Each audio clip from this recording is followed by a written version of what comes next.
पाक navy civilian test 2025 part 1। इसमें हम कवर करने वाले हैं इंटेलिजेंस टेस्ट, जिसमें क्वेश्चन होंगे वर्बल टेस्ट के और इंपॉर्टेंट क्वेश्चन हम इसमें कवर करेंगे और आपका कॉन्सेप्ट क्लियर करेंगे। और फोर्थ में जो मोस्ट इंपॉर्टेंट इसका प्रो टिप आपको देंगे, जो कि आप एग्जाम्स में नर्वस हो जाते हैं। वीडियो को स्टार्ट करते हैं, एंड तक बने रहिएगा। अच्छा, एमसीक्यू स्टार्ट करने से पहले मैं आपको थोड़ा ये बता दूं कि ये मैं 15 से 20 एमसीक्यूज होंगे, लेकिन मैं इसमें आपका कॉन्सेप्ट ऐसा क्लियर करूंगा कि ये जो एक एमसीक्यूज अगर आप इसको क्या करते हो, आपके 10 एमसीक्यूज भी सॉल्व हो सकते हैं। आपकी मेंटली सिर्फ थोड़ा सा आपने इसको समझना है, कॉन्सेप्ट क्लियर करने के लिए कर रहा हूँ। अगर थोड़ा सा जल्दी करना हो तो मैं 5-5 सेकंड में भी एमसीक्यूज दिखा के आगे कर सकता हूँ, लेकिन नहीं, आपको समझाना जरूरी है। आप समझ गए तो आपके लिए लाइफ टाइम बेस्ट है, इंपॉर्टेंट है। ओके, तो अब देखो क्वेश्चन है express 15 as a percentage of 60। अब वो कह रहे हैं कि 60 का जो 15 है कितने परसेंट बनता है। देखो 15 मल्टीप्लाई 4 करो तो 60% आ जाता है। अब 60 का ये चौथा हिस्सा बनता है, तो अब 100 का फोर्थ हिस्सा कौन सा होता है? 25 होता है। 25, 100 का चौथा हिस्सा 25, तो आपका करेक्ट आंसर है 25। कंप्लीट द सीरीज 4, 9, 16, 25 और आगे क्या आता है इसके, वो ये कह रहे हैं। ठीक है, अब देखो जब भी ऐसा क्वेश्चन आए आपने इसमें थोड़ा ये ध्यान से रखना है कि हमेशा वर्ड्स का गैप होगा। अब देखो वो कह रहे हैं 4 और 9 के दरमियान कितने नंबर्स का गैप है? 5, 6, 7, 8, यानी 4 नंबरों का गैप है। अब 9 और 16 के दरमियान कितने का गैप आ रहा है? 10, 11, 12, 13, 14, 15, यानी 6 का गैप आ रहा है। अब 16 और 25 के दरमियान 8 का गैप है। अब इसी तरह 25 और आगे कौन सा कितने गैप के बाद, यानी पहले 4 है, 6 है, 8 है, अब 10 का गैप होगा, यानी 25 में 10 के गैप के बाद क्या आ रहा है?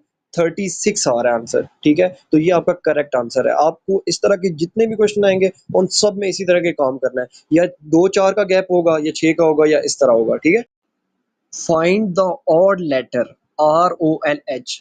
अब इसको थोड़ा आपने अच्छे से समझना है। जब भी इस तरह की वर्ड्स आए ना, ऑड लेटर, अब ROLH, अब इसमें क्या डिफरेंट है? जब भी इस तरह के है आपने इसमें वॉवल लेटर हमेशा याद रखना है। ऑड, AEIOU, ये 5 वर्ड जो है वॉवल लेटर के, AEIOU। अब देखो इनमें पहले AEIOU है नहीं, इसमें ए भी नहीं है, ई भी नहीं है, ओ इसमें है। ठीक है, तो ओ इसमें वॉवल लेटर है, वो एक अलग यूनिक वर्ड है, तो उसको डिफरेंट है इनमें से, तो आपने उसका जो चेक मार्क करना है वो ओ है आपका। ओके, ये हमेशा देखना है आपने गौर से। अच्छा, अब इस तरह के क्वेश्चन को आपने अच्छे से समझना है। अब देखो कह रहे हैं if Aqsa is older than Noor and Noor is older than Rabia, who is the youngest. अब बहुत अच्छे अच्छे एक्सपर्ट भी काफी बार कंफ्यूज हो जाते हैं, गलत आंसर लगा देते हैं। अब है बहुत सिंपल सा ये, देखो अक्सा जो है वो बड़ी है नूर से, और नूर जो है वो बड़ी है रबिया से, तो छोटी कौन है? छोटी जो है वो रबिया है। क्यों? क्योंकि नूर भी रबिया से बड़ी है और अक्सा नूर से बड़ी है, तो आपका करेक्ट आंसर है रबिया, ऑप्शन बी। अब क्वेश्चन देखो, in a code language if beat is coded 5642, what is the code of eat. अब देखो इसको अच्छे से समझना, ये क्वेश्चन बहुत बार इस तरह इससे रिलेटेड आएंगे आपके पास। ठीक है, अब जो बीट है, बीट का कोड है 5642, तो ईट का क्या है? देखो अब बीट के एंड पे जो 3 वर्ड्स हैं, ई ए टी, अब ये क्या बन रहे हैं? 642। देखो 642 बन रहा है 5 के बाद। अब आंसर में देखो 642 किधर है? ऑप्शन डी में, तो 642 इसका आंसर है, ऑप्शन डी।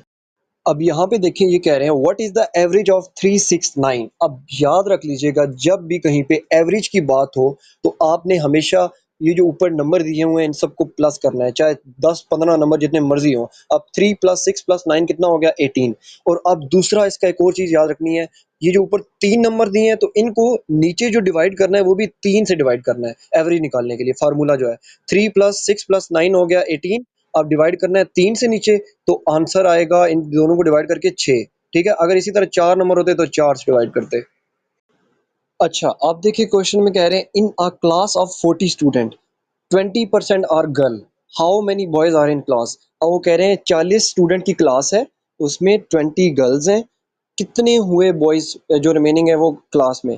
अब देखो 40 स्टूडेंट है तो 20% गर्ल है। अब 20% कैसे निकालेंगे? अब 40, अब मेरे पास, मैं खुद पर्सनली ये यूज करता हूँ। अब 40 का 10% कितना हुआ? 4। 20% कितना हुआ? 8, यानी 8 गर्ल्स हैं, बाकी जो बच गए 40 में से 32 बॉयज आ गए, तो आंसर इधर 32। हाँ, ऑप्शन डी देखें, ये करेक्ट आंसर है इसका 32। तो सिंपल है, बहुत सिंपल है, बस आपने अपने माइंड को एक्टिव रखना है। अब इसमें देखिए ये कह रहे हैं विच वन इज ऑड। अब ऑड इस तरह की जब भी बात हो तो देखिए अब आपने वर्ड्स को, आंसर को काउंट करना है कि बुक पेंसिल, क्रिकेट, रीडिंग। अब इनमें ये देखना है कि कौन से वर्ड है जिनका ताल्लुक बन रहा है। अब देखो बुक का पेंसिल से बन रहा है, रीडिंग से भी बन रहा है, बुक का या किसी चीज़ का क्रिकेट से तो ताल्लुक नहीं बनता ना, ये एक अलग चीज़ लग रही है। तो हमारा हमने जो एमसीक्यू जो करेक्ट करना है वो है क्रिकेट। ओके, तो इस तरह आपने समझना है, इस तरह डिफरेंट चीज़ें और भी आपको मिलेंगी, आपने खुद एनालाइज करना है उसे। अब देखिए वो कह रहे हैं 1+1=4, 2+2=8, देन 3+3 इज व्हाट। अब वो 1+1 वैसे 2 होता है लेकिन उसने 2 बढ़ाकर कहे हैं। अब 2+2 में 4 होता है लेकिन उन्होंने 4 बढ़ाकर कहे हैं। अब इसी तरह अगले में 3+3 में वैसे तो 6 होता है लेकिन वो भी 6 बढ़ा के कह रहे हैं। तो 6 बढ़ा के कितना हुआ, 6+6=12। तो इसका जो आंसर है 12 है। तो इस तरह आपने समझना है। Okay, if live is to evil then 6069 is to, क्या आंसर आएगा। अब वो इसको समझना आप थोड़ा, ऊपर देखें लाइव LIVE लिखा हुआ है, अब इसको उल्टा किया हुआ है इवल में, LIVE, इसको उल्टा करो तो इवल बनता है। तो इवल तो आपको 6069 को भी अगर आपने सीधा रखा हो तो उसको फिर उल्टा करना है, और देखिए उससे रिलेटेड कोई आंसर है 9606। लेकिन 6069 का उल्टा 9606, ये इसका करेक्ट आंसर है। इस तरह भी आपने देखना है क्योंकि अब काफी बार आपको कंफ्यूज कर देते हैं ये, जब भी क्वेश्चन आता है आपको पता होता है लेकिन आप कंफ्यूज हो जाते हो। अब ये क्वेश्चन देखें, if A = B, B = 4 and C = 6, then E = क्या होगा। अब देखो A को 2 से दिया है, B को 4 यानी 2 का गैप, C को 6 यानी फिर 2 का गैप आया है, ठीक है। तो अब D के अंदर क्या होगा, 6 के बाद 8 हो जाएगा, 2 का गैप, ठीक है। अब E के अंदर कितना आएगा, 2 का गैप, 10। तो 10 इसका बी आंसर है। Which one does not belong with the others. अब देखो मैंने आपको पहले भी एक बार समझाया था, अब अभी फिर इसमें एक और एमसीक्यूज आ गए। Sad, cry, emotional, launch.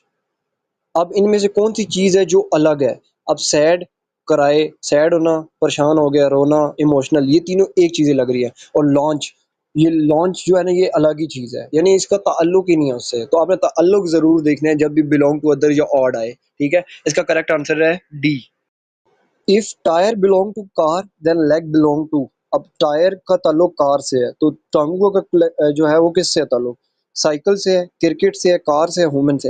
Human psychology है यार, ह्यूमन से ही होगा। अब टांगे साइकिल के साथ तो नहीं लगी होंगी, क्रिकेट के साथ तो नहीं लगी होगी, ठीक है, कार के साथ तो नहीं लगी होंगी, इंसान के साथ लगी होंगी ना। तो आपने जो आंसर टिक करना है वो ऑप्शन सी है। Okay, what is the next come in series 3, 7, 12, 18। अब देखो इन 3 और 7 के दरमियान कितना गैप है, 4, 5, 6, 3 नंबर का गैप है। अब 7 से 12 के दरमियान कितना है, 8, 9, 10, 11, 4 का गैप है। अब 12 से आगे 18 तक 5 का गैप है। अब 18 से आगे कितना होना चाहिए, 6 का गैप। 19, 20, 21, 22, 23 एंड 24 एंड 25 इसका correct answer, option C. Okay, exam के लिए प्रो टिप ये है कि आपने कभी भी जो क्वेश्चन आपको पहले आते हैं उनको करना है, जो दूसरे हैं उनको साइड पे रहने देना है, उनको एंड पे करना है। सेकंड, आप टाइम से पहले जाना है, ठीक है। फर्स्ट टाइम कोशिश करें, टेस्ट रखें, और कमेंट करना मत भूलिएगा, वैल्यूएबल कमेंट है आपका।